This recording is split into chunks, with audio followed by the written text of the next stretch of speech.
राष्ट्रवादीचं विलिनीकरण कधी होणार हा महाराष्ट्रातला विषय आता राष्ट्रीय झालाय. डिबेट होत आहेत त्यावरती. 2019ला राष्ट्रवादीच्या विलगीकरणाची ठिणगी पडली. स्फोट व्हायला 2023 उजडावं लागलं. अजित पवारांच्या मनात खूप काय काय साठलं होतं ते या निमित्ताने बाहेर आलं. पण कितीही वेगळं झालं असलं तरी काकांविषयी प्रेम तर होतच आणि म्हणूनच एकत्र यायचं हे अजित पवारांनी जवळपास निश्चित केलं होतं.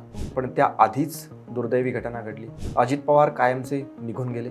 आत्ताच्या या बटबटीत राजकारणामध्ये त्यांचा एकत्र येण्याचा एक चांगला विचार हवेत विरून गेला की काय अशी स्थिती निर्माण झालेली आहे. नाही म्हणायला महानगरपालिका आणि आत्ताच्या जिल्हा परिषद आणि पंचायत समितीच्या निवडणुकीमध्ये काही ठिकाणी हे दोन पक्ष एकत्र आले होते. पण राष्ट्रवादीचे जे दोन तुकडे झालेत त्यातला एक गट एकत्र येण्यावरती भर देतोय आणि दुसरा त्यापासून फारकत घेतोय. शरद पवार यांच्या खासदारकीचा एक विषय सुद्धा सध्या चर्चेमध्ये आहे.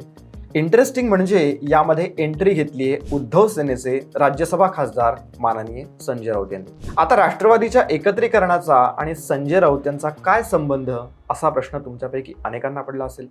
आम्हालाही पडलाय. म्हणूनच राष्ट्रवादीच्या विलगीकरणापासून ते शरद पवारांच्या खासदारकीपर्यंत काय काय चर्चा सुरू आहेत हे बघायला हवं. त्याचंच विश्लेषण या व्हिडिओमध्ये आपण करणार आहोत. तेव्हा नेहमीप्रमाणे व्हिडिओ पूर्ण पहा आणि चॅनलला सुद्धा सबस्क्राईब करा.